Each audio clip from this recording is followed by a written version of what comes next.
I think I've gotten to know most of you guys through your presentations, which is awesome. And thank you, Janelle, for inviting me. It was a pleasant surprise. So yeah, my name's Greg. I ran a medium scale, I guess we could call it. I would call it small scale, but I guess it kind of defines what terms you're looking at. So I would say that I ran a small scale compost operation. Unfortunately, no food waste, because understandably why it was very difficult to get over that hurdle. Yeah, I got kind of amateurly interested in microscopy through Elaine's soil food web course online, which was really fun, in-depth stuff, and we did a lot of microscopy with the compost company that we ran. So, yeah, compost quality, I kind of want to just go like general overview and not get too bogged down in like technical stuff so we can get to fun stuff and do microscope stuff, you know, because it takes a while to kind of run sample after sample, which I'd like to get to a couple because it's fun. But just wanted to do a general overview of composting, so which we're all familiar with, so this is going to be easy. So first thing I like to look at is feedstock materials, understanding the feedstock materials. So that would be moisture content, carbon to nitrogen ratio, which is loose, and really kind of hone in on what we're working with so that we can put it into the right system.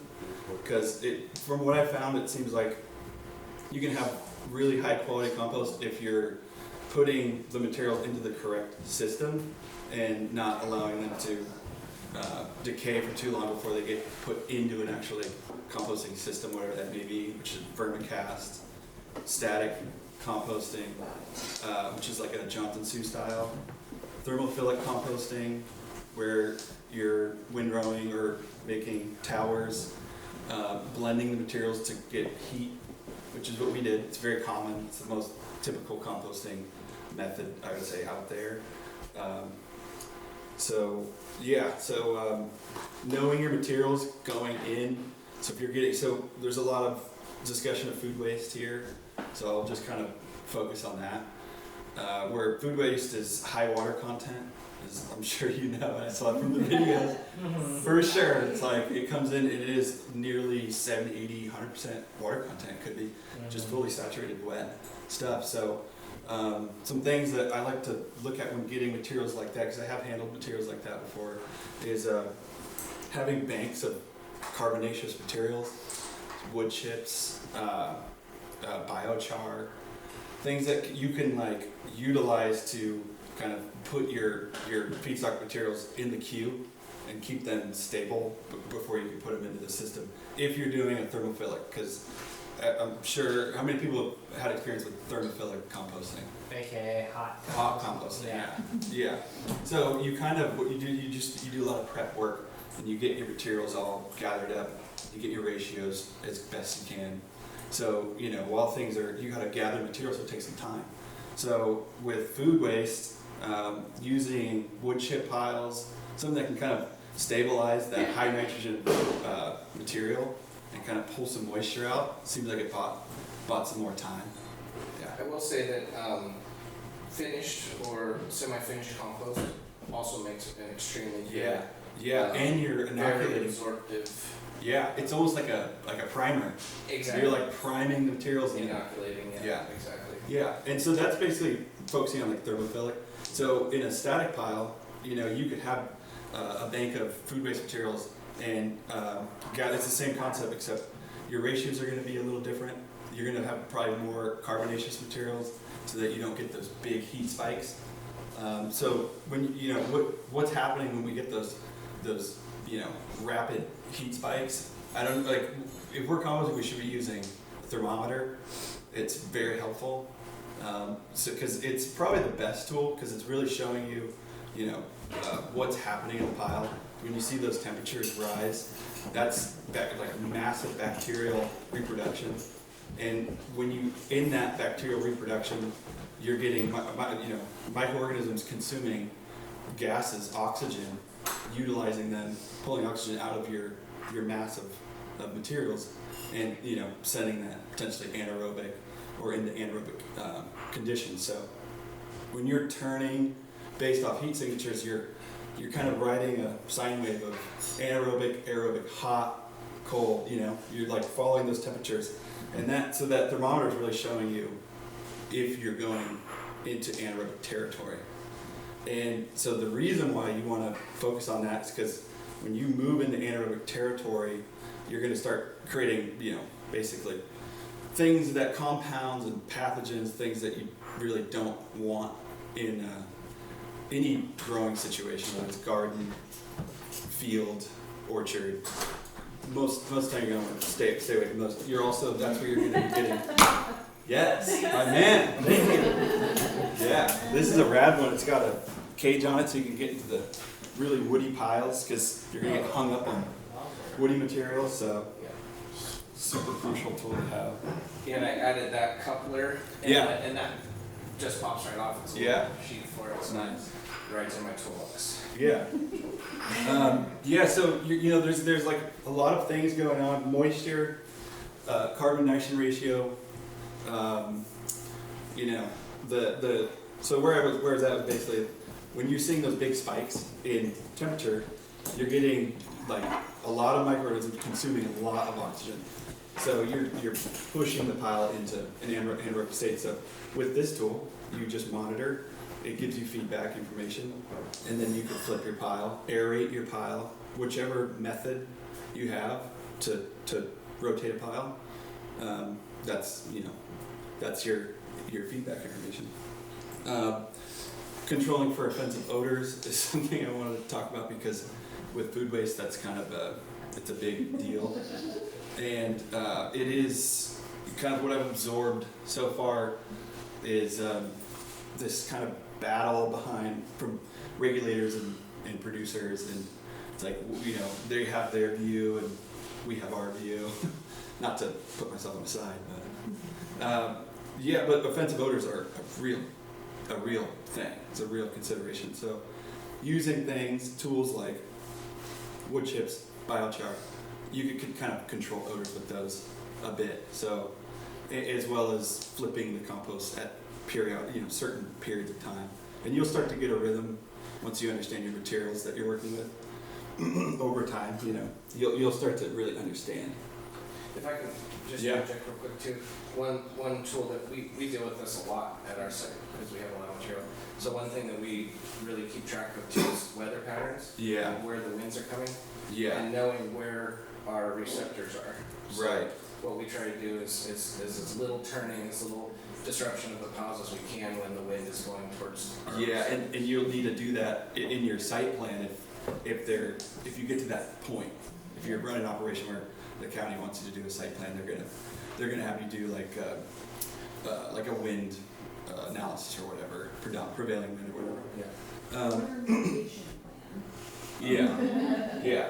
So your biggest tool in hot composting, or if you have a static pile that kind of gets a little bit too crazy, is the turning based off temperatures. So there's a lot of, I guess, debate on when to turn, how long to let cook, what temperatures. So you build your pile. Some piles don't get hot. I'm sure you've had that experience. So that your material ratio has to alter. So once you get that dialed in my opinion, what you want to hit are those like sub 150 zones. The 160 thing, that's been around. I think CalRecycle has a lot of information about temperatures and turning periods and times cooking, stuff like that. Under the that's actually a question. I actually have a question for you guys. If you're under the exempt, like in the exempt category, are they regulated for like how long things stay at temperature? Technically no. Technically we don't have to report to anybody if we are exempt. Cool. However, as we're all trying to move into these sectors of like being eligible for procurement and things like that, and notification tiers, I think that might be something that we might be required. So their baseline is there's a 15-day period where thermophilic, this is just thermophilic. This has nothing to do with vermicast or static composting. So those are kind of different. But yeah, 15 days. Yeah, so to clarify, that's 131 degrees Fahrenheit for Above. 5 consecutive days, they return it. Yeah. And you do that 3 times, so it meets PFRP is what it's called. Okay. For 15. The 15 days consecutive, consecutive above 131. So it's half the process to further reduce pathogens. Right, Yeah, right. And we preach that. Yeah. What we also did to make sure that people had an easier way to monitor that is we created an app. Perfect. It's a compost recipe making app, but you as the user need to actually take the temperature reading and put it in, and so you can show that you did. We also experimented in the first round with remote sensing technology. So these were thermometers that had Ethernet capability to an office right there in Urban Farm. It was constantly taking temperature readings. So if it fell below, it would send you a note to go out and That's check. really cool. Yeah, that's full rad. data logging. And full data log, and then we could show our consumer who was buying it with the data Yeah. log that it had actually reached PFR. That's perfect. And And the next, both, the either next step manual of that or is remote sensing. you get a switch that turns your blower on. Yeah. when it- yeah, for your aerated, for the Or aerated. vice versa, switches off when it gets too Yeah. hot. It's called the Epic Group ECM, Yeah. Epic Compost Management. It's the ECM app, it's available on Google and Android now, and that was developed as part of this program. Yes. And then also Sashti Dahlstrom created his remote sensing thermometers. His business is called, they just gone to Green Tech Open in New York City for it, and he is actually producing them on a mass scale now that he got manufactured and he's producing. But we funded his pilot program. And I feel stupid on creating a business. Because I use one of those. So we want to be able to prove quality control. Right. Because it's the confidence in the market of craft. Yeah. And so, you know, there's multiple tools when you're, you know, handling decomposing materials that you can use to kind of keep it within the parameters that you want, based on what you feel is what your customer values or the outcome you're looking for, whether that's super high quality or super fast, or deal with a lot of material coming at once. You know, so it's all decomposition, but there's many ways to do it. So what I found with tracking active composting with, you know, microscopy is those standards are actually pretty good. Like, you can make top quality compost very well within that guideline. So it wasn't restrictive at all, which is really nice, you know, because most people in most situations have to stick to that or they get shut down as an operation. So yeah, so just kind of a review on thermo composting is temperatures dictate flipping, which is aeration and mixing, moisture content to optimize for aerobic, which is, there's a caveat in that, it's not aerobic, it's just on a spectrum, you're middle to left on the aerobic side, because we want to avoid the pathogens and the alcohols and the methane gas production. Is it anaerobic, you know? So if you're not doing anaerobic decomposition in a sealed chamber, that all those byproducts, all those gases are going to go into the atmosphere. So these are things that compost producers, managers have to try to mitigate and rein in, and we do that by keeping things in the aerobic spectrum. Do you ever monitor and adjust for pH? You know, at the end, yeah, but you can use, I really am a fan of adding powders, you know, like rock dust and Oyster shell? yeah, oyster shell, And is cow that, fobs. do you do that for the microbial activity, or do you do that to boost your end? It's all weaved in. Sure. Yeah. Yeah. So it's like, you know, if you have all these calciums and minerals and stuff available, you're going to get way more diverse microbe activity in the pile. So yeah, and then so again, it's like, what's your target market, or what's the value chain of your compost? If you're selling to a farmer, a small farmer, they're gonna value that greatly, because when they get that product from you, they're got a baseline nutrient load for their farm, to where the amendments that they need to purchase in are extremely low, and the price on those are going way up. So just adding value to your what you're doing already.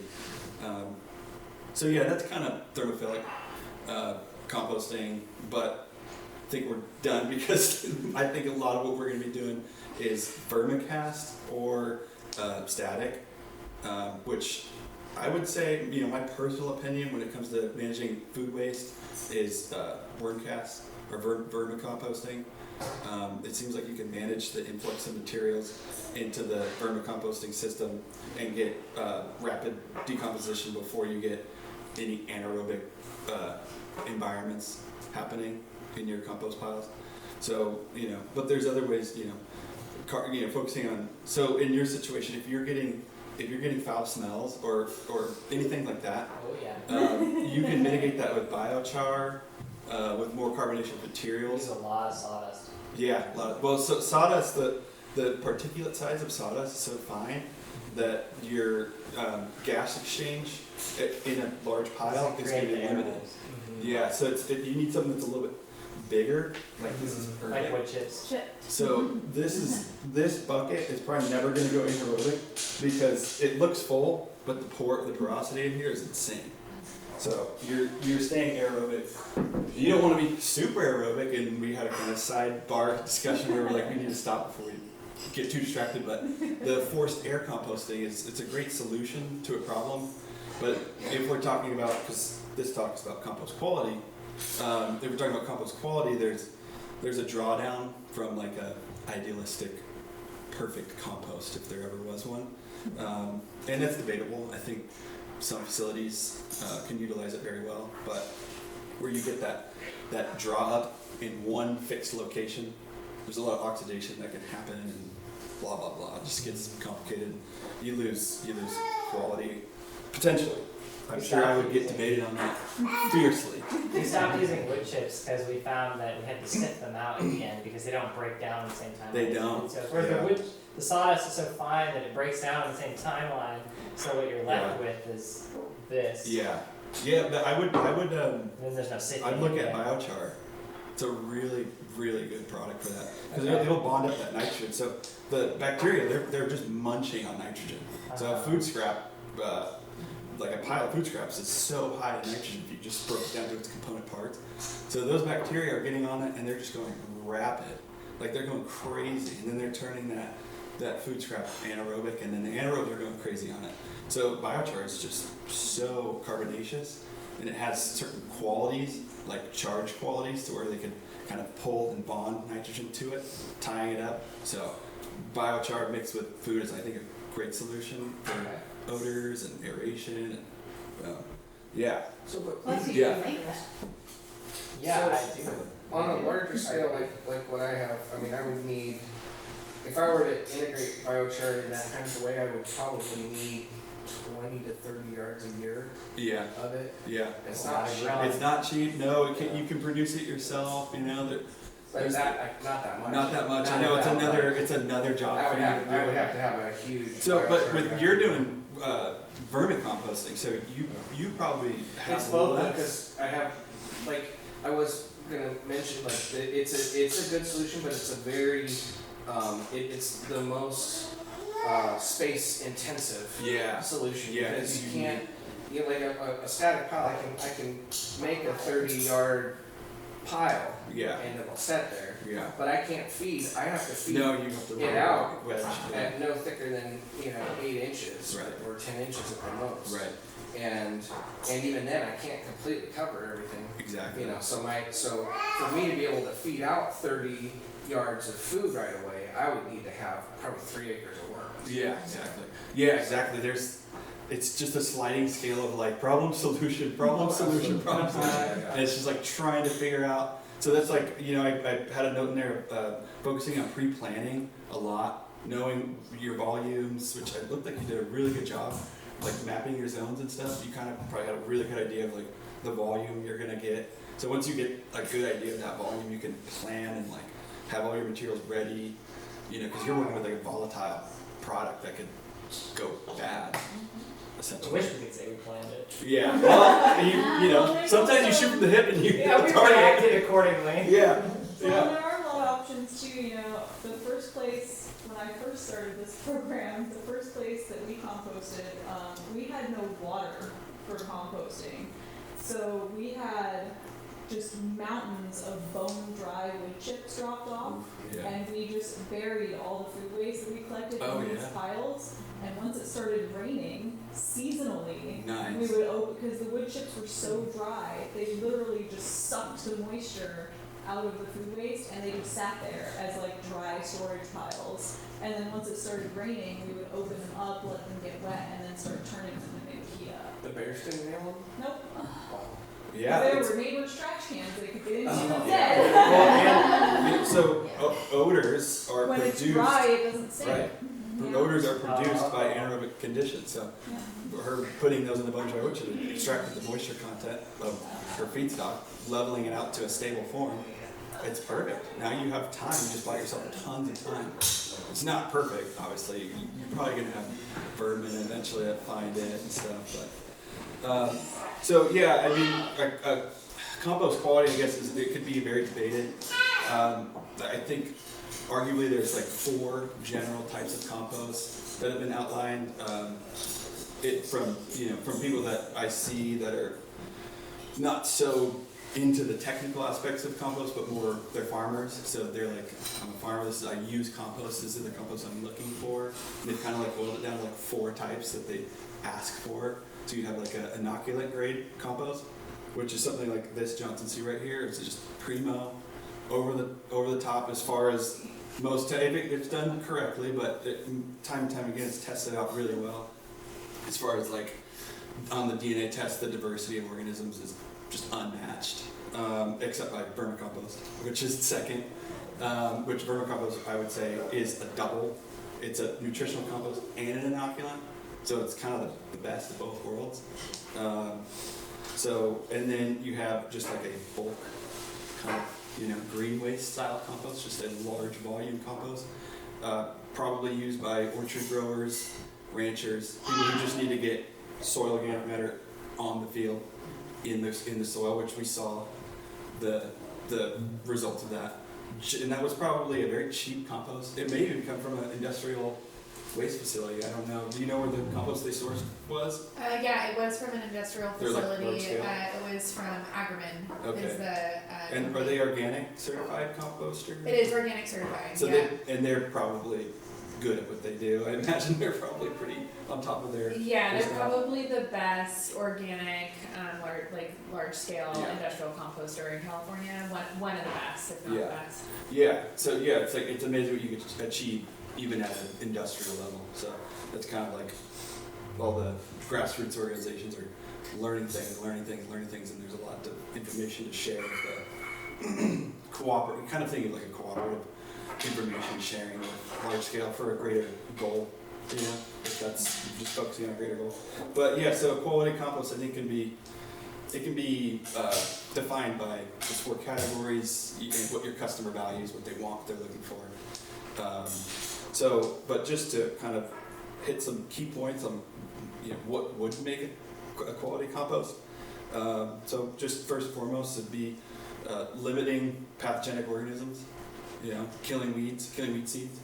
It's just 2 basic benefits of a quality compost. Second being nutrient content, so levels of minerals, like secondary minerals and primary nutrients, nitrogen, phosphorus, potassium, plus all the micronutrients that plants need. Heavy metals, question mark. We definitely should be testing heavy metals, because then you can be like, okay, where the hell are these heavy metals coming from? And maybe stop that feedstock from coming in and causing your compost to fail tests. And then contaminants, which we did talk about a lot. foreign material that is undesirable to your customer or to you because you have to pick the trash out, and it causes you to do a ton of work that you maybe didn't need to do. So, stuff like that. The biggest ones for me, across the board baseline, is the production of humic and fulvic acid.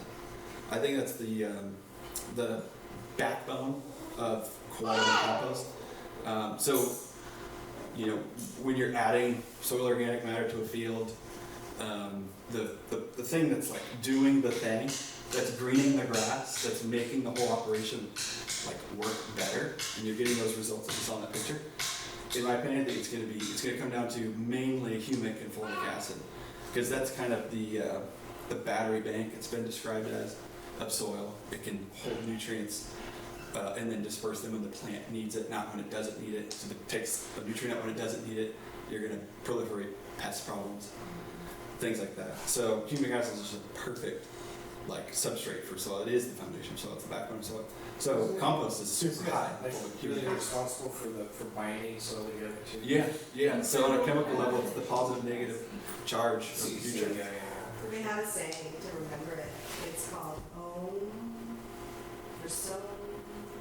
Nice. Because the Ohm is the organic matter, OM, and that is the humic, the fulvic, and blah, blah, blah. Yeah. Also our core champagne climate change, and then sown is soil organic matter. So if you want to increase your sown, you need your own. Yeah, exactly. Yeah. Exactly.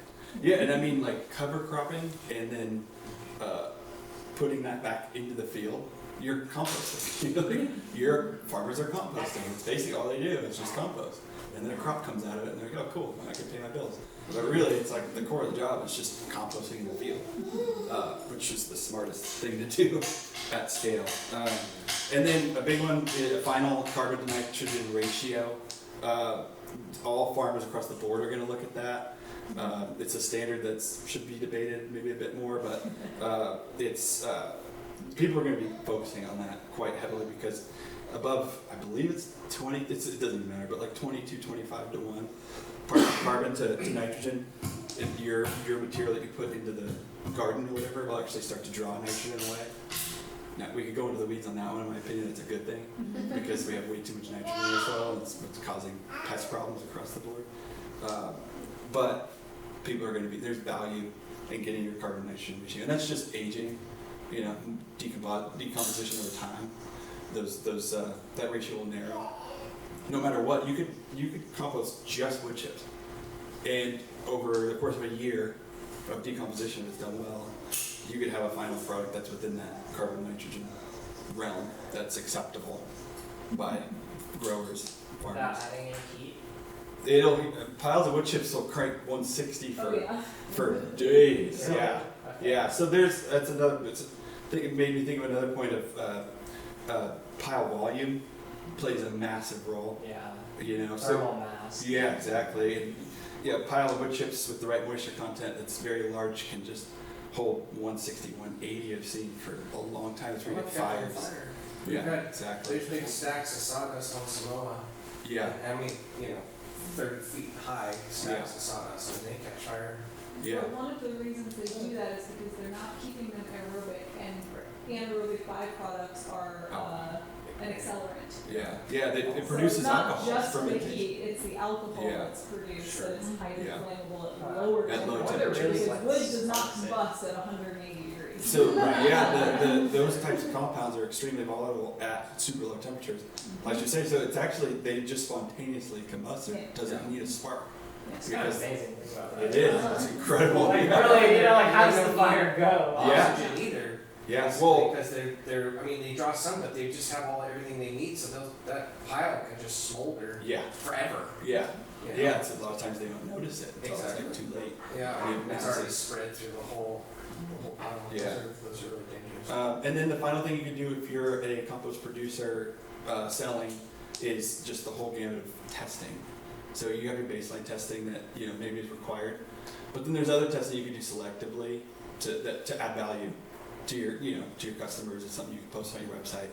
stuff like that, DNA testing, I'm microscope gonna- testing, stuff like that. I'm gonna interject just Yeah. for a second, because everybody participating in this program is required to send in a sample of compost. We have money for that in our budget, and that's something that we have to do before the end of the program. And a lot of the things that he was just talking about are things that are going to be listed on that testing. I think most people only have money for like a very standard test, but the U.S. Compost Council developed kind of their seal of approval for compost. It's called the STA testing. It's the seal of testing assurance, I think is what STA stands for.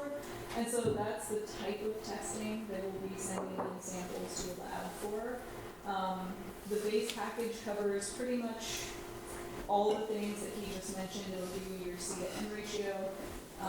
It'll give you your total nitrogen, and then I think they typically break it down to ammonium and nitrate, which I have lots of opinions about, though. Lots of opinions about that. They'll give you your Organic matter, percent of moisture, the soluble nitrogen, and then a full nutrient analysis, so potassium, magnesium, calcium, and then your heavy metals, so 3 or 4 heavy metals, that's a standard. The add-ons are salmonella and E. coli or fecal coliform, so you have to pass those too as well. And some of the tests, some of the labs actually have kind of expanded on these tests, which I personally am very interested in. Some of them will do germination tests, which is really amazing, because what's more important than whether or not plants are going to grow, and that can also tell you a lot about other types of contamination that they will not test for. Bioassays for herbicides, some places will also conduct for you. That's not as common. But So they pretty don't, much. that germination rate, they just say, okay, it's sprouted, and they don't keep letting it grow and monitor it. No, the germination rate thing is a little different, because it's still in the realm of like compost maturity. Yeah, they want to do active, mature compost, they're stable or very stable. Yeah, but some places will do herbicide bioassays as well, where they grow out broadleaf crops, usually beans or peas, and they'll assess any damage that occurs to that as it grows out and determine whether that's from herbicides and give you a percent readout. But just so you know, there are no common tests on the market, or no previous requirements through any type of testing that require that you look for herbicide contamination in your compost, because it was almost ubiquitous at large scale compost sites for a long time. Yeah. So. Yeah, it's definitely something that we want to limit, and that's kind of what I was thinking kind of in the beginning was there's got to be a way, you know, being a compost, there's got to be a way to like get the good stuff and walk the back. Like there's got to be a way to do that, like because you don't want to be sending out, and it's no fault of your own, of course, because there's only so much you can do. But ideally, we don't want to be sending out contaminants, stuff like that, poisons, anything like that, because most time at our scales, we're going to be giving our materials to small farmers, you know, local food producers within your community. So you're going to be eating that food. So it's like, you know, that's the goal. I'm sure everyone has that goal in mind. So yeah, some you know, quality of compost is probably a debatable issue. Could talk about it for a very long time, but those are kind of just overview of the, you know, what are the things that you would even look for to define what is quality. Then I wanted to kind of talk about compost use case and value, because it's like, if you know, what do we do? Why would we decompose materials? You know, let's get really into the weeds on that one, because it can be, for so long compost has been demonized as this like low, well, before it was the foundation of all agriculture, and then it was industrialized and demonized, and the value of it was just pushed to the floor, which is one of the core drivers of it being difficult to be a small producer of compost. The things about, you know, the focus on compost quality is to kind of inject value back into the compost and define what those key points are. like, this is why this is so expensive. And it doesn't need to be that expensive, but expensive enough to have a decent life and, you know, grow a company, maybe expand, maybe have employees, and, you know, if that's what you want to do, or if you don't want to do it, at least take care of yourself and your family. But yeah, so it's a use case, just highly beneficial to soil health across the board, no matter what. There's probably some caveats, like maybe in forestry, you probably gotta be careful with compost, but it's been proven to have benefits with trees and forestry as well. Raises soil organic matter, puts carbon back in the soil, massive benefit to our planet and ourselves. The inoculation component, quality of compost, I think is the highlight, because you know, when you kind of go through nutrient exchange and microbial activity in the soil, once it hits a certain mass, you kind of can pull back off of nutrient input from an external source.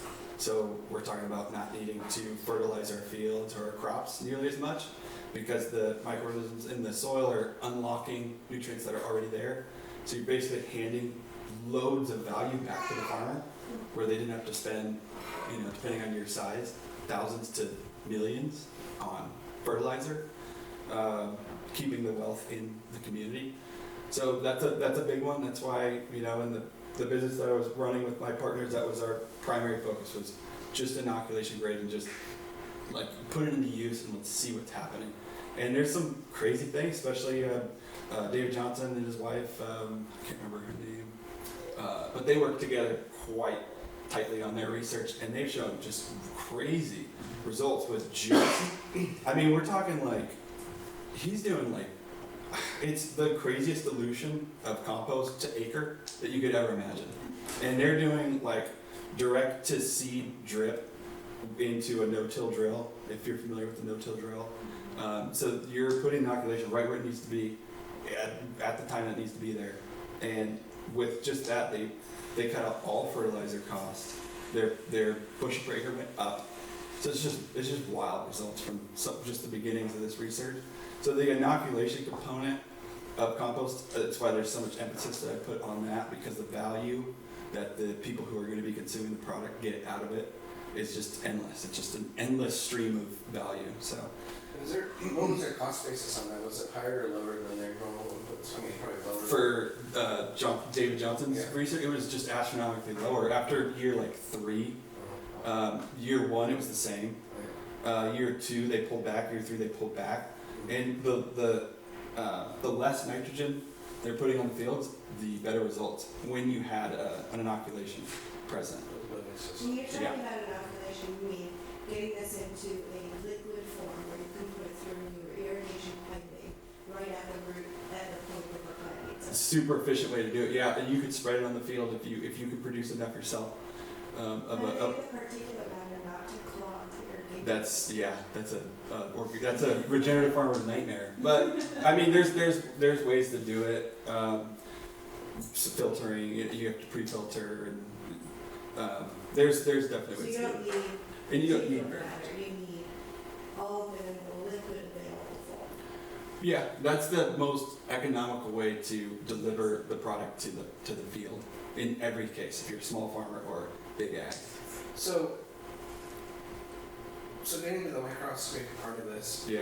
when you're doing that, so like, I used to make compost tea for beneficial living center. One of the things that we were really cognizant of is the diameter of our bag to allow for like nematodes and fungal hyphae and stuff. Yeah. And then also how it's being distributed as a foliar. Right. You know, where you know, people, some people were using atomizers, right? So like, could you speak to that a little? Yeah. I mean, these are living organisms. They have bodies, they have functions, they have structure, and just like I'm not going to use that analogy because it's dark, but maybe I will. If I put myself in a blender, it's not going to go well. You know, an atomizer is like an insane vortex of air diffusing water and liquid, and it's just obliterating living organisms. So yeah, there's a delivery, and that's where this device is you don't need to go super crazy into the weeds, but you just make a compost tea, send it through your pump, test it before and test it after. Super simple test that anybody could do, even with a baseline microscope, and you just proved if that pump is for you, or if you need to like maybe get a different pump that's more Have you suited done for that? that. Have you monitored yeah. damage? Yeah, but we, Are you seeing like shoot up the Molina? Like how? What do you know, see? honestly, we did run some tests where we were like, okay, how far into like a high-speed pump, high RPM pump can we do? They're pretty resilient, and honestly, there was intact, and the results also spoke to it as well on the test plots they put them on. But yeah, there's intact, living organisms even at a high level, you know, not just bacteria. So, but there still were dead ones as well. Like there was Well, a difference. the big one that you could see is like microarthropods, are very large. Oh yeah. You know, like think of bacteria as a pin needle, Sure. and some say microarthropods can be like this big. Like the Very global, you mean for those? They're I mean they're arthropods. They look like spiders or Oh sure. like there's a whole assortment of them. Soil mites, yeah. Yeah, and then There's a lot. nematodes as well get destroyed. It's the larger organisms that get real beat up when you're pumping it through. But the solution's already out there. You don't even need to waste your time. You get a diaphragm pump. Diaphragm pump just pulls into a chamber and pushes out. It's like a piston on an engine, and it's just moving mass liquid like this. Or you know, trash pumps that are low RPM, large paddle. So stuff like that. Yeah. Yeah. So all perfect on point to the use case and value of a compost material, you know, because we want abundance, we want value, we want to be successful. So How often are they applying that tea? once at planting, yeah. Wow. Yeah, I mean a 5-gallon bucket like per acre. It was like it's ridiculous. I was like, there's no way this is gonna work. But I mean, he's a professor at university, so he was very strict with his data, and Wow. you could look up all his research. He's pretty public with all of it, which is nice. Let's see here. I want Was he adding like sugars or any food sources? No, he's doing. So that's a fun one. Yeah, let's talk about teas and extracts real quick. Let's just kind of define those two categories. So a compost extract, you're just doing like a bulk stripping of your compost, and you're just getting the humic acid, bacteria, fungi, protozoa, nematodes, microarthropods, and anything else that's beneficial that's in there off of your compost substrate into a liquid form so that you can deliver it to whatever application efficiently. It's a great way to inoculate orchard. You know, if you're planting the orchard, put a little compost in your hole. But if you already have an orchard, you can inject, you could spray, you can put an extract on the ground. The compost tea thing, I mean, I'll just kind of put my opinion out there, it's really the whole point of a compost tea is to grow glues. So you're allowing the organisms to reproduce and form glues around their bodies and start to form microaggregation and stuff. That's glomalin, I believe. And so those are sticky. Like a good compost, if you smear it, it's going to be sticky. Like you see how that's smeared? It kind of sticks. So those are all the glues and the glomulins and all the good stuff. So a compost tea is designed, its intended purpose is to stick to a leaf surface and coat the leaf surface of a plant, thus inoculating the above ground part of a plant, or whatever else you want to inoculate. Compost extract, you're just stripping it off and then putting it out into the field. So it hasn't had time to develop all those glues, and it can flow into the soil porosity real far into the root zone, further, I guess, and be more effective as a root zone inoculation compared to above ground. So yeah, the compost tea craze was real. It was definitely like a big spike in interest and stuff, but from the people who popularized it, I believe that is the use case. Yeah, so those glues, I mean, I could talk about soil health all day, but Yeah, yeah. I mean, we could go super far into the weeds on all the functions of soil and microirrigation and all the functions of microbiology, stuff like that. But yeah, I mean, I think we have time, but yeah, we'll keep it loose, keep it jazz and free form. But half of the segment, we want to really kind of go over the components of the microscope because it's a really awesome tool and it's fun. So yeah, I'm gonna kind of go over some of the components and the beginnings of sampling, to bring the sample in, to put it in the test tube, to the water ratio, to the mixing, all that kind of stuff and all the different tools. But yeah, let's chat about soil health while we go over microscope science. Sure. Yeah. So I was wanting to just kind of go over your tools needed, and there's kind of a lot, but once you have it forever. So the test tube. Unless you're like me and break shit all the time. Yeah. The test tube is a crucial element. So you get your sample from the field. You get your butter knife or whatever tool you need to actually get the material into the test tube. So basically what we're doing in the test tube is making a compost extract. We're just using agitation to continue. So the microorganisms are gluing themselves to organic matter, to trying to break it down, using it as a food source. So they're literally in it, on it, stuck to it, chewing it apart, and then they're stuck to each other. It's a really sticky mess in compost. So you use agitation to kind of dislodge it. So yeah, your sample, it's more about repetition in soil sampling. Like, go take a ton of soil samples and just reload your cover slip a lot, because it's see that diversity. Don't just waste so much time staring at one drop. You know what I mean? Think about one drop of 1 gram of soil in a 10-acre farm, something like that. Or even one of your garden beds. Like, it's just such a microcosm that it's wild. So so once you get your material in your pipette, there's just a simple manure to agitate, and you kind of want to focus on repetition really, really strictly, because any of the parameters that you can keep similar when you're doing testing, one after the other, one after the other, is going to be crucial. That way you're eliminating variability in your sampling. So yeah, 30 seconds, 90 degree, it's something really easy to just repeat this over and over and over and over again, which you'll do a lot if you end up getting the microscopy. You'll just be shaking test tubes. You notice a lot of variability in, say, a garden bed. You test one end of the garden bed, and you test the other end, and you test in the middle. Do you find that it's totally different throughout, or not? There are ways that you can limit the variability a little bit. Yeah. Why shouldn't it be you're looking at different samples, and they either are all the same or they're not. Not that you're trying to make them variable or not. Just right.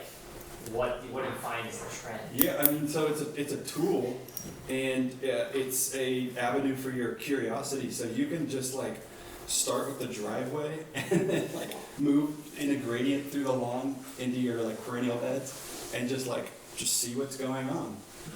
So yeah, you'll see variability over time. I mean, more in a garden bed that you think I put the same materials in this garden bed, so in theory the whole bed is relatively the same, but when you go to test it, do you often find that that's actually the case? Yeah. I mean, it depends on. Curious. It depends on how you prepped your beds. In a farming situation, you want a extremely consistent growing media. So right. You're going to do so much prep on your beds to make sure that you have as consistent as an environment, so that you don't have something doing really well over here and then this is And in that kind of context, yeah.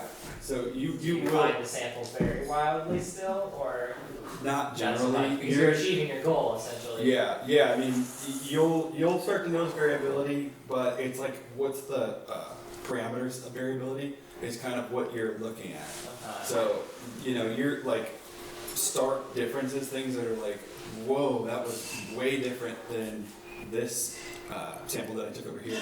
Think about what was different about it. So the goal of the sampling process is to eliminate all variability. So you'll take one bed and you'll take from maybe 10, 15 different locations and then put it in a bag and then mix it, blend it, and then you take that, because you're only extracting 1 gram per sample, into a test tube. Didn't mix and blend it, Yeah. do you think you would find each of those samples 100%. are pretty different? Yeah, and if you get close, like if you were to take a sample at the fruit zone compared to like out at the edge of the bed, it's just gonna be completely different. Okay. Yeah. Okay. That's kind of what more I was Yeah. wondering.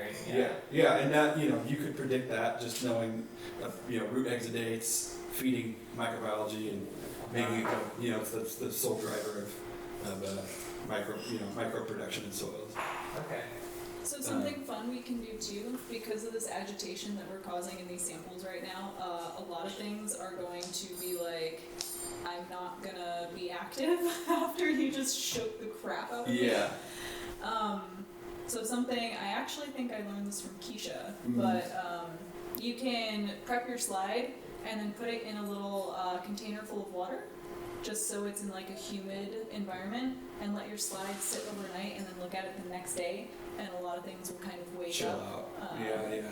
Yeah, wake up, and certain things will even mellow out too. Like nematodes seem to get real riled up in the mixing process, and they're just like flailing all over the place most of the time. But yeah, I mean, how many people are most likely passionate enough to buy a microscope in the next 6 months, say?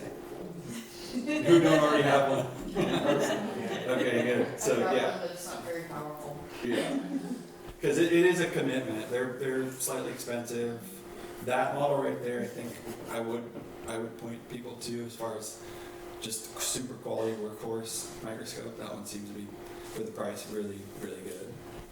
You're about 1,200, right? That one should be It closer to was- 350 or 400, right?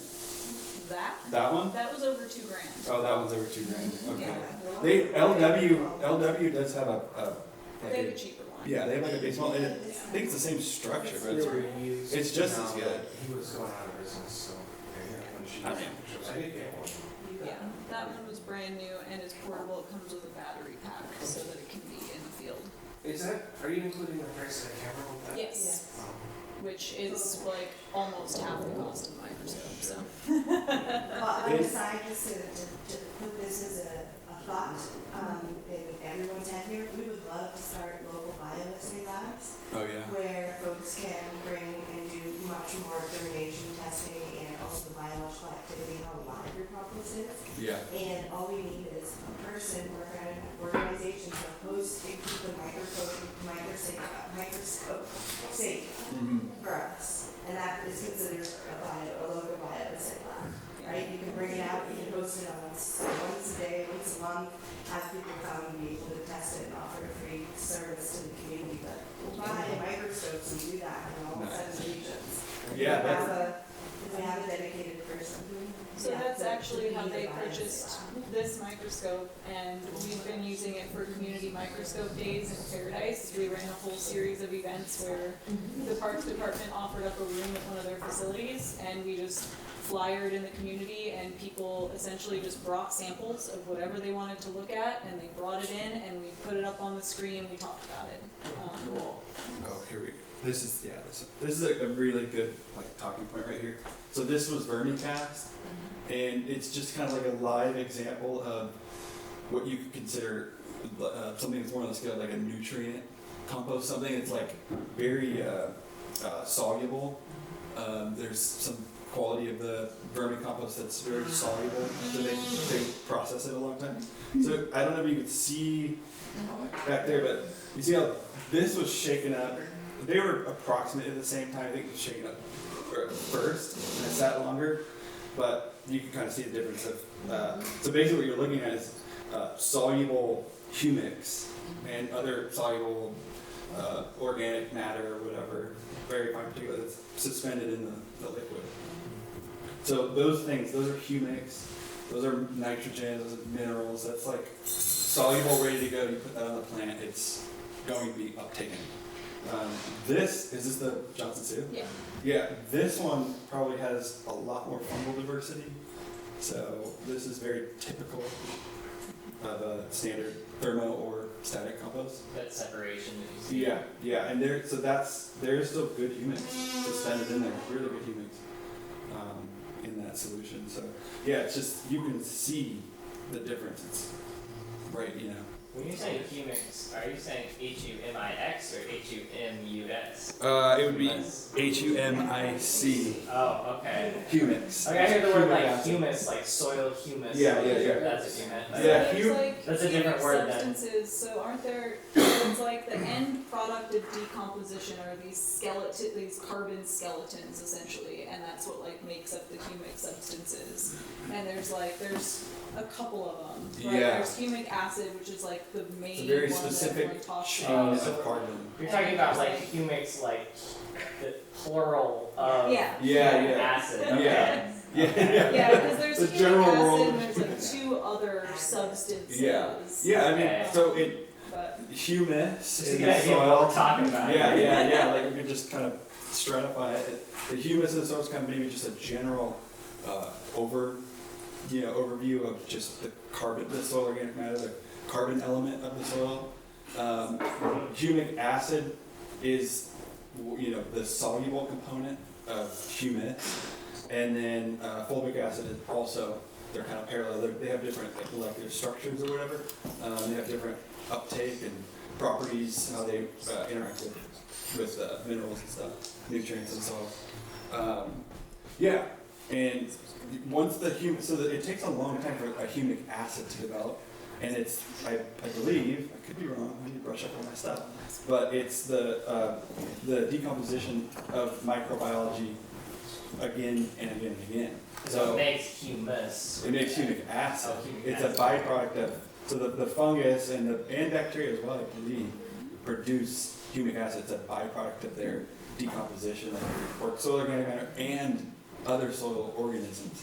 And then once the humic acid chain is created, it has a half-life of 500 years, I believe. Oh wow. So you're, again, back to the value of your product. It's like you just created a substrate that is stable and can do a function for 500 years. Wow. And you did it like that. That's Well, pretty you incredible. facilitated it, I guess. Okay. Yeah, but we're all organisms on Earth. You did it, but Thanks for the yeah. So explanation. these are things that can kind of that's kind of my goal in all this, is to try and help producers add value to what they're already doing through just maybe information that's out there. Okay, let's see. So We've got one who drop got on the it. first sample? Do you know whose that is? I just want to like make This sure. one, so this, my good friend has a vermicomposting operation in Orville. Is It's that just Greg's? him. Yeah, Greg. His operation is called BioAlliance. He's just a one-man band doing it on the weekend. But he's a very close friend. I got into this because of him. So I figured he's got his work castings at my house. So at like 5 a.m. I ran out there and just like, send it back. I'm like, I gotta bring something. So, yeah, let's get a drop going. Such a cute little soil spoon. I know. It's so sad. So after you agitate your solution, you want to be consistent on everything that you do, from sampling to mixing to putting in a test tube to the agitation, repetition, exactly the same. Obviously not, doesn't have to be exactly the same, but get it as close to the same as you can. Just eliminating variables. Like you're saying, like this one's different than that. If you did them totally different, you'll never know if it was If they just, actually are. Is it because you shook it super hard Like and the next basic one. scientific principle. Yeah, so just eliminate all those things, and then settle time, like so after you agitate, allow the same exact amount of time, count to like 5 or 10. I think 10 to 15 is what I usually settle on. To let that Mine's settle still a little out. bit longer just because I want to have several so we could maybe look at a few. And so that's a really good point that you both brought up too, and it's why, so I'm not sure how many people here have sent in samples. I know no one from my area has sent in samples yet. I want to actually get together with you all before we leave to figure that out. Yeah. But it's one of the reasons. I got it right here. We received at the lab by January 31st, because their turnaround time's about a month out right now. We're gonna get 87 sites and these samples for 13 days, of all their other clients. And we need the results back to get us by February 28th. So we need to, the next 2 weeks, we go home, we'll be taking soil, we'll be taking compost samples. And so something that you'll do when we collect those samples is you'll do a composite sample. And the point of that sample is to try to paint a picture from this vast, diverse pile that is your compost of what's going on with these nutrients, with your carbon and nitrogen ratio, because every single tiny pocket in that compost pile is probably going to be a little different, no matter how much you've been stirring it, because your feedstocks are going to have a clump of this and a clump of that. So yeah, you will be taking lots and lots and lots of samples, mixing them together, and then taking a final smaller sample out of that composite sample is the idea. And yeah, you're trying to get as good of a picture as you can of what's going on in these much larger piles and with a smaller sample. this is what you're looking at one drop. Yeah. It's crazy, but so yeah, you have your slide. These are some tools you're gonna need to get: slide and cover slip. And then the trick to spreading this, you just take. You can probably barely see that logo on the square, but you just take it, dab it on the drop. It'll start to spread, because it wants to grab on. And you just kind of wipe it across the slide, and then take the edge at a 45-degree angle or less, and just try and drop it. It's challenging, but after repetition, you'll get it down, no problem. But yeah, that way you spread your sample evenly over the cover slip. So you can use this is the stuff you would use to do quantitative analysis. So that square has a very specific size to it. So if you're going to develop some sort of software that you plug your data into and it spits you out a number, that slide is a very specific slide, depending on what slide size you got. But if you need to do one drop split, it's sized for one drop. You need to spread it evenly so that the sample is perfectly spaced out into that square area. You don't really need to be so crucial on that, but it does give you a perfect spread. So you should get a nice even spread across the whole sample. So let's see if we get anything on this. You ever use the little slides that have a little dome on them? The lines? Oh, the dome? No. Oh, yeah. That's for worms or nematodes. Yeah. You can get count nematodes from a specific, they're not so. Per square inch or something, how many There's graded ones, so you can count one square and multiply by how many are there. I did that today, I can count the others from. It's smaller than horse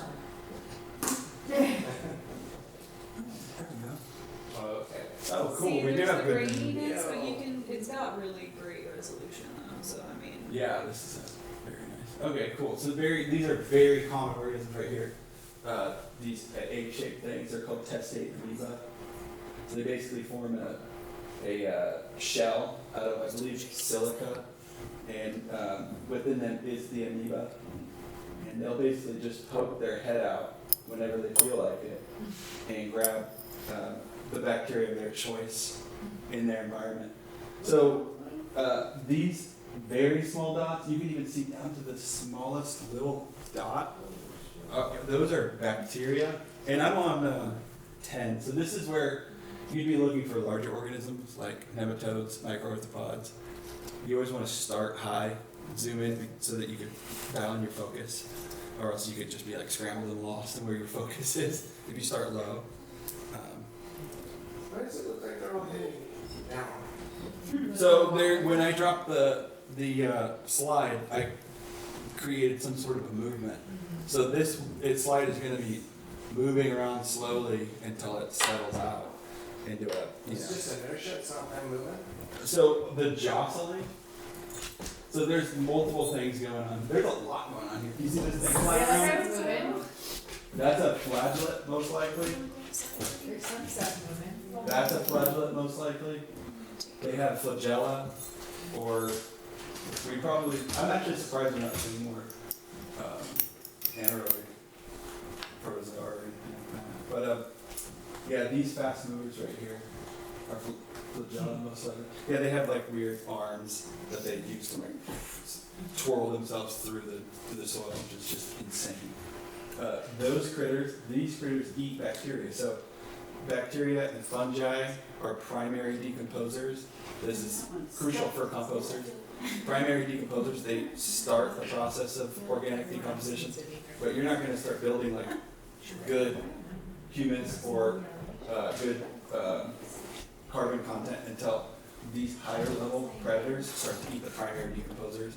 So nutrient cycling really doesn't start unless you have these higher level organisms to eat the primary decomposers and then unlock the nutrients that they consumed. So this is why it's kind of crucial to have like a diverse pile where you have higher level protozoa and microarthropods and nematodes, because they are nutrient cyclers. Bacteria, fungi are primary decomposers. So they'll actually, if you have a bacterially dominated compost and you make, say, an extract and you water it out in your garden, those bacteria, which is just bacteria, are going to go into the soil and just start grabbing up all the loosely available nutrients, minerals in the soil, and tie them up in their bodies. And they'll hold on to them until they die and then are eaten by something else, which the larger items, the wigglers, the crazy wigglers, the flagella, they eat bacteria. So nutrient cycling.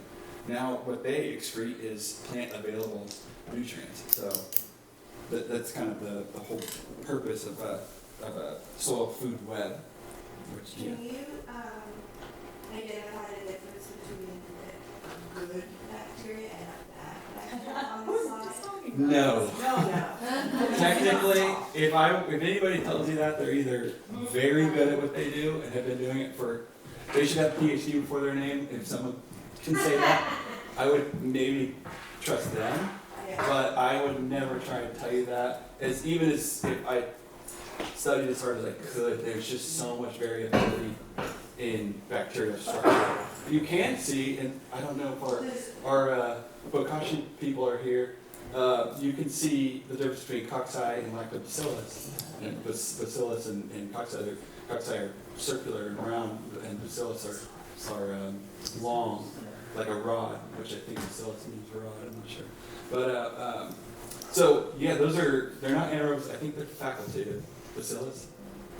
Yeah, well, and it depends on what kind. Yeah, and they probably can adapt. So facultative is organisms that can live in a anaerobically dominated condition or an aerobically dominated condition. So they're kind of like the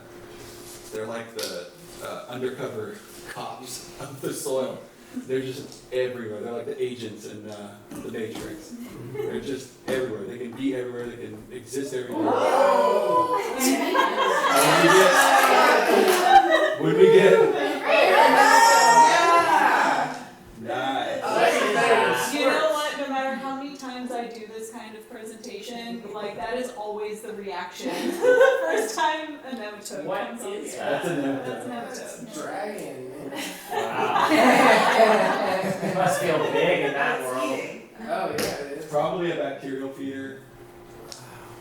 You could tell by the mouth part. So that's the thing about like letting a slide rest for a period of time, or doing the petri dish style that Lloyd was talking about, is that you can let the nematodes chill out, because you need to zoom in on their mouth parts to identify them and some other features. But yeah, bacterial feeders are so common. They're going to be damn near everywhere. But again, so imagine how many nutrients that critter's unlocking. Like they're just consuming tons of bacteria. Yeah, super fun. Do you know What sample are you looking at right now? This is the Greg's testing. Oh wait, no. No, This I one did. was mine. Yeah, I did yours. I did yours. Yeah, I did yours because I was like, I want to see like a diversity.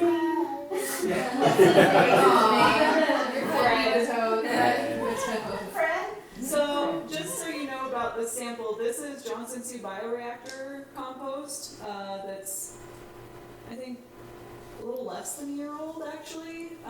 And it is 100% made with Scotch broom pulled out of one of our, or French broom, sorry, pulled out of one of our local parks because we have partnered with our local fire safe council. They have Doom the Broom events in all of our local parks. They get volunteers together and pull broom. And in the seasons where people cannot burn it, rather than trying to truck it to a landfill, which is no longer an option, we were trying to show people something else really cool that they could do with these invasive plants. And most of the time people just make extracts with this and then water it in because we're trying to be safe and not spread seeds. But we also have a couple plots where we just dump some of these piles out and we've been monitoring to see if there actually are any seeds that are going to germinate out of these piles. And so far there have been none. So. And that's because it was at 100 watt. No, these piles do not get hot. So how did you get rid of the seed?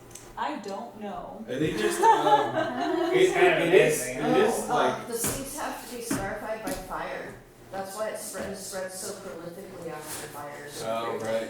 So if they haven't gotten hot enough, that's why they don't germinate. But plants will sprout also in areas, even just after disturbance, we've gotten some places, so. This is sorry. I just this is a little like out of focus on the screen, but through the scopes you can see it really well. But there's a lot of really good stuff going on. So Do you want me to mess with this with you? Is that You helpful? can Right. adjust right here too. So remind me of that Yeah.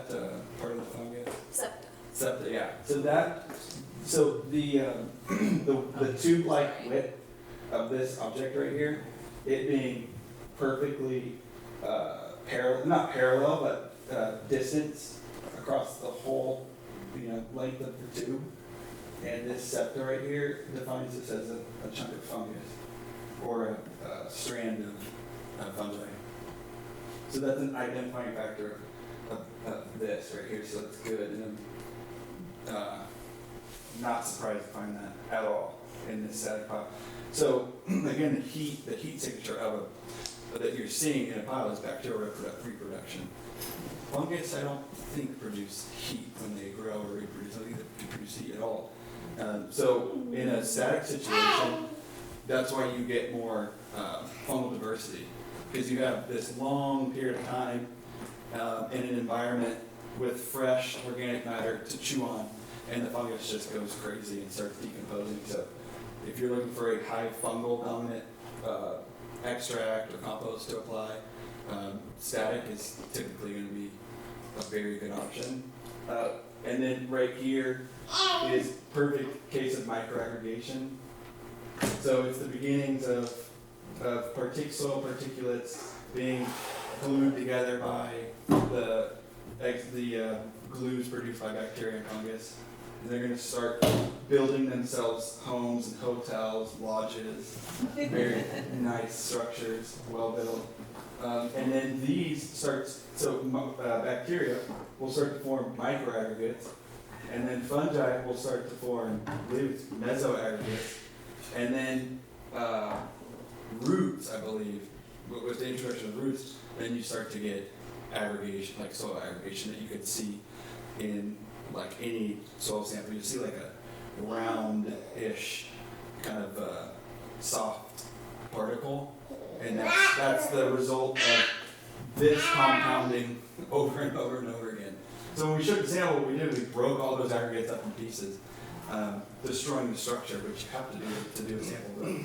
But this right here is the key to regenerative agriculture, successful organic farming, is microaggregation, because it's a result of biological activity, diverse biological activity. There's tons of minerals getting chewed on, there's tons of bacteria getting chewed on, there's tons of nutrients. So a root this is gonna be putting out signals. in the soil, a root's gonna find this because it's like a hotel of food. Wow. So a root's gonna come here and be like, okay, cool, I'm gonna start growing micro roots, fingers around these micro and meso aggregates, and the end result is food structure until a giant tractor comes through with a tillage device or a plow, and these bad boys just get obliterated. A lot of introduction of oxygen, huge spike in bacterial activity, tons of off-gassing of nutrients, and that's the case for no-till. It's because that you're just destroying like your value of your land. You just put it in the air. Yeah, so these are all. This is really solid sample. Like you guys are spoiled because usually it takes years to like be able to see shit like this. Usually it takes a long time of composting to be like, okay, now I got fungal diversity, now I got microaggregation, now I'm starting to see diverse nematodes. Microarthropods are like your gold star of composting when you start to see microarthropods. But I think forest samples have a lot of microarthropods, I believe. So that's fun. If you want to see microarthropods, we should snag some forest samples. Did we bring a sample of commercial ones to show them that? I don't think so. I mean, I don't have access to any. Another key thing to point out is the dead space is, oh here we go with the Spirilla. I believe it's Spirilla. Do you see the corkscrew thing? Yeah, I'm gonna try to focus on it a little better. So you are right. There are things that do fit into a classification that you could generally put as a pathogen, and I do believe that Spirilla falls into that category. Because it's a respiratory. Yeah. Like it can be, but is that the one that causes respiratory disease? Probably not. Probably And not. and then if you put this in a petri dish and did like a CFU thing, see your quality forming units of Spirilla, is it going to give you? Is it going to like throw a red light on? Probably not. Yeah, so that's a really distinctive shape. And that's not Spirilla. This Now one's it's a spirochete. yeah. And yeah, again, it's still morphology, and saying spirochete is like saying, this plant is in like Rosaceae. It's such a broad category that, like Gregory Yeah, that's a good said, point, it's that's a good like point. we still can't identify that to species, and I need to know species if I'm going to claim that this is a pathogen. Yeah. There are how many different types of E. coli, and how many of those are actually pathogenic to humans? Yeah. So. One really, like this is an epic sample, so just like over time when you look at samples, you're gonna, first it's just like, I don't even know what this mess is, I don't know what to compare it to, but if you could just take a mental picture, if you're looking at like, if you get a microscope and you're looking at this, you're doing an extremely good job. Under certain, if it kind of falls into that like value category, but in my opinion, this looks like a very high quality inoculant grade compost. That should sell for a very high price. Because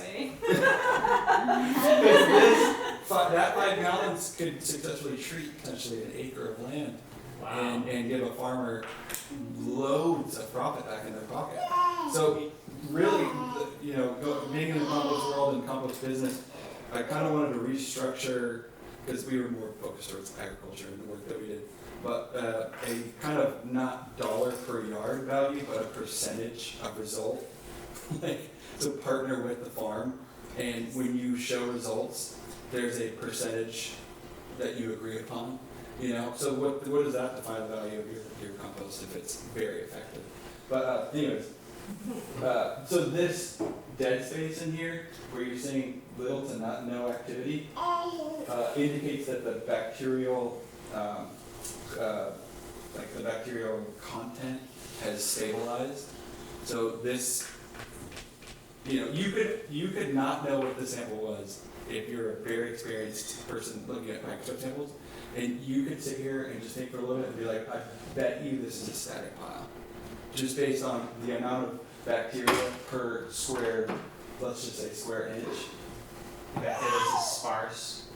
So yeah, when you have a very young pile that's very hot, like if your pile, like if you just built a pile and it's just cranking in temperature, you can pull a sample there and it's just gonna be this sea of bacteria. Okay. Like you're not gonna see No any space. It's just Yeah. like a jelly just like going crazy. Okay. But this space right here with the flagellates, with the aggregation, with the fungi, all this dead space right here, like this is a balanced compost. This would probably fall under like a 1-to-1, quote unquote, a 1-to-1, depending on what sampling method you're doing. But yeah, this is as good as it gets. Yeah, I mean, the hard things to start seeing or indicating are flagellates compared to bacteria because they're very small. But they're going to be the ones you can almost see the arms of them. They can move around the sample very quickly, but you have to be careful that you're not just seeing fade. Like this, all these dots moving in one singular direction, to me, just seems like fade. So the sample's trying to move, liquid's moving in one direction. So. We do the thing here that I can fix the color. Oh, cool. So this color, the colors you're seeing in here, it's not just, I think that might even be a testated view that's attached to this. That might be a testated view that's attached to that, like microaggregate, but this color indicates humic acid, so it's like we were talking about before. I mean, you just created something that's going to stick around for 500 years, half-life, so it's a function. Soil carbon. 500-year half-life. I believe so. I could be wrong, but That's it's almost humic acid or the globule? humic acid. Yeah, I think humic acid would be something that falls under, within glomalin. I believe. I'm not 100% sure, but I would imagine that glomalin contains humic acid. Yeah, I mean, humic acid is the furthest point down of concentrated organic matter. It's the very end result of decomposition is humic acid. So it's like humic acid doesn't get broke down. I mean, it'll decay over time, but 500 years is a crazy amount of time. So yeah, I mean, we could throw up another one. I get excited. Playing the compost guessing game is like my favorite thing ever. I love it when people give me samples and don't tell me anything about it. I'm like, I bet this and this and this. Yeah, and yeah. like, how did you know? Yeah. It's like hours spent on that thing. Just staring at it. Yeah. Staring. What's that artifact there? What is those spots? My microscope's really dirty. Yeah, that's just the brief. Yeah. The other thing too is when you're looking through the lenses, you're gonna see floaties on your eye, and they may be floaties, they may be bacteria, they may be. You're gonna see some crazy stuff. Okay. I was cleaning it, so you didn't burn it. I got that covered. So. Okay. Yeah, we could maybe the vermicast. See, I bet the vermicast got way more bacteria. Yeah, we can just go down That the sounds line. really So fresh. the thing I have Okay. for after this is not really that important. Yeah, we just keep jamming. This one is Isaac's, actually. We could do Isaac's. Yeah. Look at the color on that one. Yeah. Yeah. How old is, or how aged is that? Within a It year? is what it is. A year? Definitely less than a year, probably less than 6 months. Nice. It probably has been sitting on the ground for like 2 months, and it probably cooked for like 2 months, Okay. and it's probably built up for about 2 months to the point where it starts. Yeah, it's about 6 months older than the total life cycle. Your last Lloyd, but you're still in the running. I got to see here all day looking at this. This is the earth tub compost, so it comes out of those industrial machines. So it's the worms don't find it, but Yeah, it's we sealed. do put it on the ground afterwards. But they tend to just not be as interested in it as the other compost. Yeah. Oh. But it's much more consistent and well cooked than anything else. Yeah. Yeah, and that's the other thing too, is introducing so when you're working with food scraps, you're gonna be getting tons of bacterial reproduction, like tons. So, kind of doing like a pre-cook of that and then sending it into a vermicast situation could be super ideal because worms eat bacteria. Right. So you're like, exactly what we do. yeah, so you're priming your food source for your worms growing out bacterial colonies to just some crazy numbers, and then you're feeding it to your livestock. And it makes it so that you can compost everything. So we do, Yeah. we do meat bones, surface area, all the big no-nos. Yeah, you're not restricted. Compost. Yeah. We do all the no-nos too. Nice. Rebel. Compost rebels. Yeah, I mean, I find there's not really any like noticeable consequences. Okay, so I'm not seeing much here. We're way out on focus. It's typically what you do is when you throw a sample on, you can even go further out. It looks kind of lifeless comparatively. So we're way. So let's just for clarification, like what you're looking at here is 40x. Okay.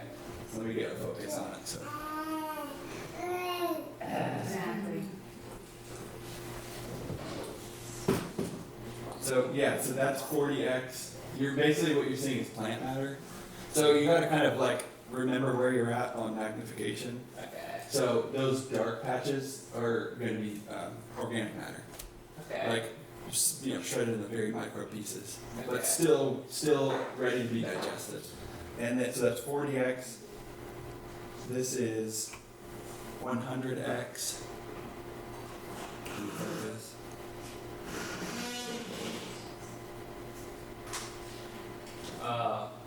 Yeah. Okay. So 40x. Now it looks like there's a lot more going on. Okay, so that zoomer, the thing moving very quickly, that's round. There it is. It's like a shadow, there it goes. Moving very. That's cilia, I believe. What's Yeah, Yeah, it was a Oh, little that's bit. what I was looking at. Oh, let's go in on that thing. Oh, God. Where is it? I think it's inverted on this. So top and Oh, I bottom. see, I see. Let me just find it. For some reason I'm not seeing it.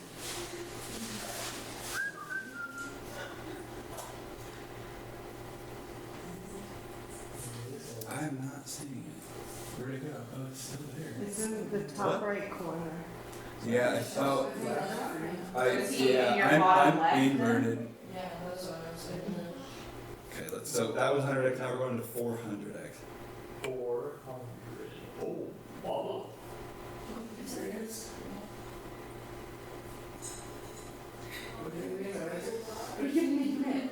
Fever 3.0.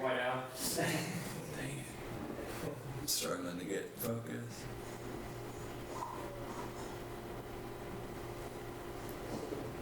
There it is. It might be a rotifer. Yeah, it's a rotifer. It's really, you can't, through the ice, through the eyesight, they have these propellers on their faces. That's how they eat bacteria. Because bacteria is very abundant in anaerobic situations, so they're an anaerobic feeder. And they have these two propellers on their faces, and they just hoover up bacteria. Just scanning, moving very quick. It's unfortunate that I can't get the focus on the screen, but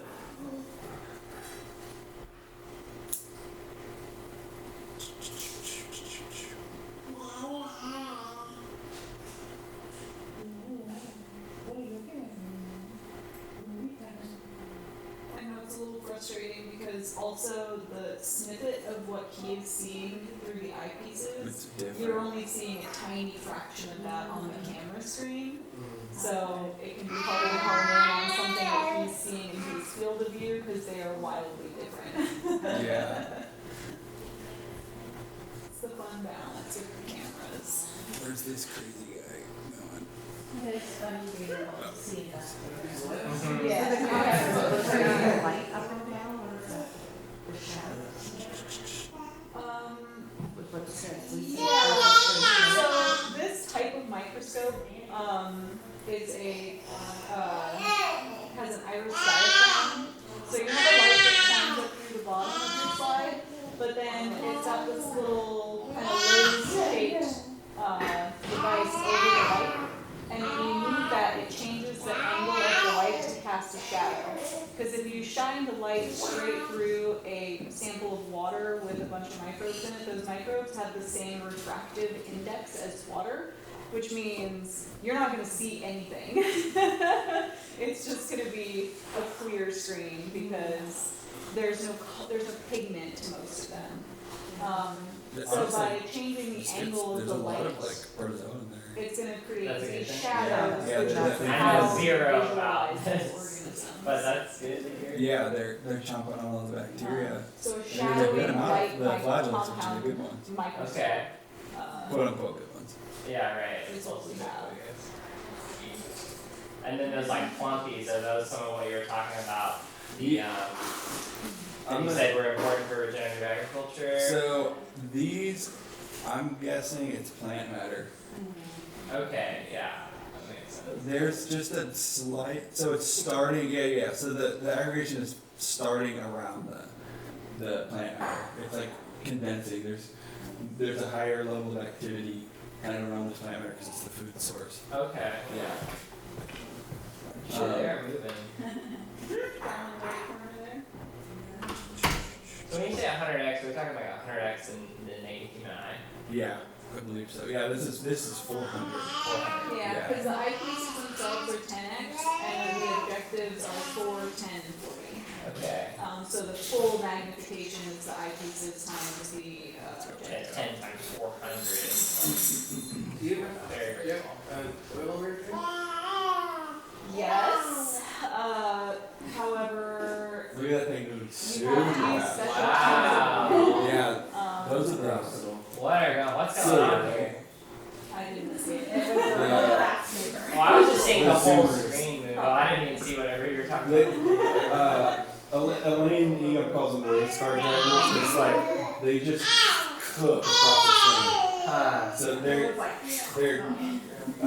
typically they feed on, I believe they feed on anaerobic, probably anaerobic bacteria as their food source. So what I was taught would be that is an indicator of anaerobic condition because that's an anaerobic feeding higher level organism. Okay.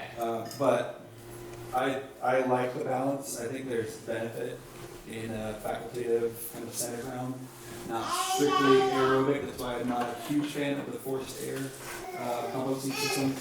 You just get just bombarded by air all the time.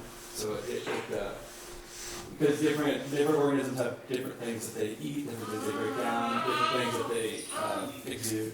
So if you want a diversity of things, you need them all in there. So if this was just crazy bacteria and just cilia, then you can kind of say like, okay, that's like in an anaerobic state. Just showing an anaerobic organism are present. But that's to be expected with decomposing food scraps. Okay. Yeah, very expected because it's such a high water content. It's gonna happen. I mean, it's coming to you anaerobic. Yeah. You're picking it up. We're it's getting it in anaerobic. sealed buckets. Yeah. It's growing. Yeah, exactly. Yes, we are. Yeah. I wonder if we should start drilling holes in the tops of those bucket lids. You know what? I think that's But to his point too, one of the interesting things is kind of like you were saying, by composting your material first, you're creating those bacterial colonies for your worms. Well, in the same way, even though those buckets are going anaerobic often before we have a chance to put them into our compost, when you add an anaerobe into an aerobic environment, they don't function. So what you're doing is pretty much all those anaerobes that go into your pile are now sitting ducks for all of your aerobic microbes that are highly functional in that system. So you're still feeding that environment. Yeah. And those microbes are going to be consumed because they're going to be the ones not running as fast. Yeah, they'll get gobbled up for sure. Yeah, so it's not really the end of the world. Yeah, you just want to avoid an anaerobic condition for an extremely long period of time. Because then you get alcohols, you get compounds that will kill a plant rather than help it. And Yeah. the easiest way to know that's is your senses are, before any of this, your senses will get you 80%. It started to smell like a distillery one time. It was pretty big giveaway we were doing something wrong. Yeah. Yeah, so your Not knowing anything, you knew you were doing something wrong. your senses are number one. Yeah. If it's foul, something's wrong. If it's a foul odor, something's wrong. If it's, you know what I mean? Yeah, if it's offensive, intuitive, but it's nice to understand that it's level. That's a good one. Yeah. It's not a politically correct odor. Yeah. It's offensive. Yeah, it's just I mean, kind of like transition to like a more like a woo-woo type extrapolation of this kind of work. Let's go. Is like that it's kind of a trip that you are born with all the equipment to observe and determine your environment successfully. Like, what is it about our genetic makeup that makes that smell foul? Is that if you touch it and get it in your mouth, it'll make you extremely sick. So it's like, cool, like we're equipped through, you know, whatever process, whether it's evolution or creation or whatever it was, at least we got the tools, you know, so it's kind of tricky. And the other thing I really love about composting is it's like you're like a magician of sorts, because you're working with all the elements of the universe. You're mastering. You're like an alchemist. Yeah, you're an alchemist. You're a modern day alchemist, or you're still carrying on the tradition of alchemy, which is really cool because it's one of the only things I can think of where you're like literally just messing with this cauldron of the assortment of materials that is all the elements of the planet and the universe. You know, that's in your control. So you can farm, that's like parts of it, but in composting it's all of it all at once. It's really tricky. What we got? Which one? I lost track. This is the last one, this is Lloyd. Alright. Last one for now, unless if anybody else brought compost samples, you're welcome to bring them up too. That's the you used to the live one? Should we take one from out front and see what it looks like as a comparison? This one here will Yeah, I kinda lined them all up in order. I'm gonna I was gonna say, if I would have known, I would have brought some stuff for you guys. I'm also curious about the in-vessel digesters, and looking at that under a microscope would be kind of fun. Yeah. So next time I'll bring some in-vessel digestion samples. I figured out small samples of like the pasture up front. Yeah. Something that's like hot compost, a little bit there. We got 2 microscopes, we can look at whatever. Yeah, soil samples are challenging because there's so much mineral content, so much sand, silt, and clay. And soil compost doesn't have very much, if any, sand, silt, clay. It's void of it because it's just organic matter. So like when you throw up a soil sample, it's like a completely different world. It's very disorientating. It's very confusing, difficult, because it's just like shards of different colored minerals, and it's just chaos. And it's just bacteria everywhere. It's really wild. Unless you're like a forest, like a really nice perennial garden bed or something like that. Yeah, like you're looking at different size bacteria, different ways that they move. It's hard to see here, it's not focused very well, but there's these like super pinprick bacteria that are in there, and they're moving so fast. Those are like, I'm not 100%. I love them. Now they look like little donuts. Like they look like little red eyeballs there. Oh yeah, so that's probably just the light kind of reflecting around their outer shell. Because they're single cells, so it'd be the cell wall. These guys, these odd shaped, like these odd moving bumbly things that are really large are like number one. That's what you want to be seeing. They're called flagella. They're definitely like the all-stars of compost. Is there a specific ratio? You'll kind of get like different mental images. For doing. Oh yeah. So in the test tube, usually they're marked. So yeah, they're marked in mils. So you can do 1 to 5 or 1 to 10 dilution. Okay. I like to do a higher resolution so you can see. You see how crazy it is? Yeah, It's like confusing. Yeah, so you do a higher resolution, you'll get more clarity. So the 100 is You use this, make sure to wipe it so that you're not, you know, if you have like a real banging sample, and you get a little in there, you're like, oh, this shit's so fire, and then it's like, oh shit, it's just a chunk from the others. Yeah. So yeah, like, clean test tube, Okay. and then, spoon in there up to like, you do the 2 line, because that test tube looks small. Okay. It looks like the 1 line is like really small. So go to the 1, go between 1 and 2, and then just fill it out to the top. Right. And because you're not looking, you don't really care about like density. It's more about diversity and seeing. You want to be able to actually identify like different things if they're in there. So if it's easier to see, you're gonna catch it easier. Or like this is too dense. We should add on the next one. We should fill the tube all the way up on his samples and the rest of the samples. So yeah, whatever. You kind of tamp it down a little bit, and then whatever you do though, if you tamp it 5 times, do every sample tamp 5 times. Okay. That way you just kind of do everything across the board. And then you can pipette in water, put in clean water. Are you using distilled water, special? This, I would imagine this is a well. Yeah. So you don't want to use chlorinated water if you can. Yeah, Chloramine. yeah, which is going to be in there. Untreated water.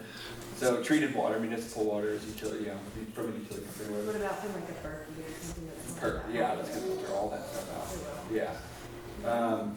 Yeah, because at first it's not going to do anything, but if you let that sit in there, things are going to start to slow down and die in that solution, because their job is to put a high enough concentration of chlorine in there to kill bacteria. I used to manufacture locally worm goods, and Nice. I host stores at my site so people could see how they work and use. And I always water everybody uses seed coats. And many people ask me, are you just pouring chloramine over your worm goods?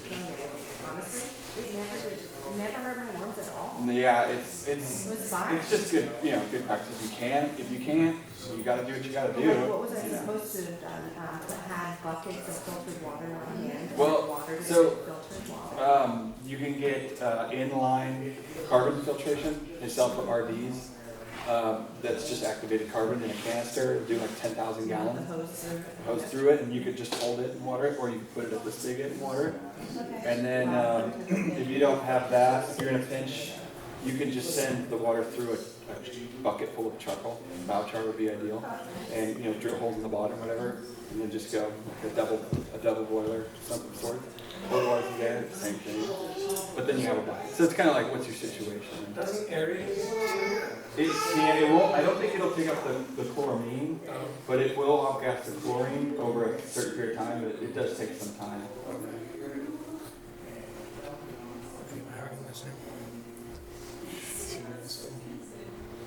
Yeah. So when he scans, you see all that debris. Yeah. It's like on the lens of the camera or something. But not the dark spots, those were accurate. Yeah. No, it's just when he scans real fast and you see like blurry, and then there's stationary circles. Yeah, that's debris on one of the lenses. So you don't want to. You can do a certain amount of cleaning on your microscope, kind of things that are exposed, like here, there. But any of the internals, I wouldn't mess with, because if you get one scratch, it's destroyed. It needs to be pulled all the way apart and replace that lens. So. Yeah. Okay. Yeah. More bumblers. Flagella, just primo. Yeah, I mean, literally, their poop is plant. It's readily available in organic form, ready to be uptaken by the plant. Yeah. So that's what you're doing. When you're starting, it's bacterial, and then over time, if you manage the pile correctly, you're getting more protozoa, more flagellates, and cilia, and all the different ones, nematodes. And they're eating, and then fungus comes in, and they start eating, and they all just start releasing the nutrients.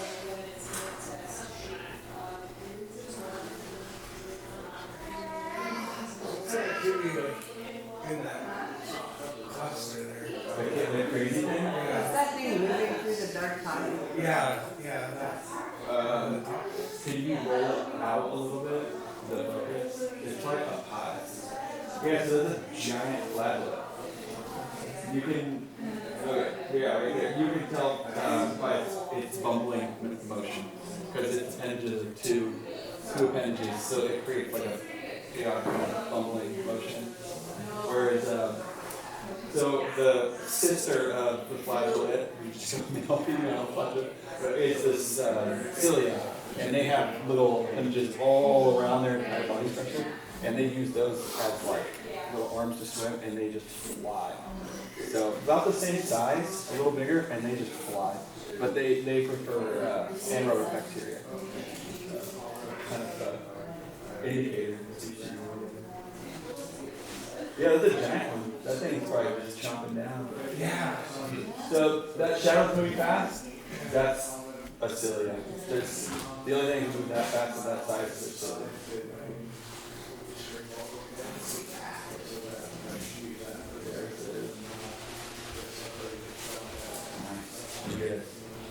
Good adaptation on your sample? Yeah, I think so. Nice. Yeah, 30 times. That's 30x solution? No, it's Oh, okay. Yeah. Yeah. This is just 3 different samples from the pasture Nice. across the street. Cool, it was perfect. So yeah, the soil really gets to zoom it out. Okay. Because it's so packed in with the sandsill clay that it just gets, which is cool because you can kind of like identify minerals in there, but like they're like shards. They're like shards of glass. Okay. But it's like a crystallized mineral. And potentially, it also could be cellulose, just like a shell of a plant, or whatever. But like something that's thin. But you'll see like it looks like shards of glass, and some are yellow, some are clear, some are blue, purple, whatever. Like different tints. And those are mostly different types of minerals in the soil. That are,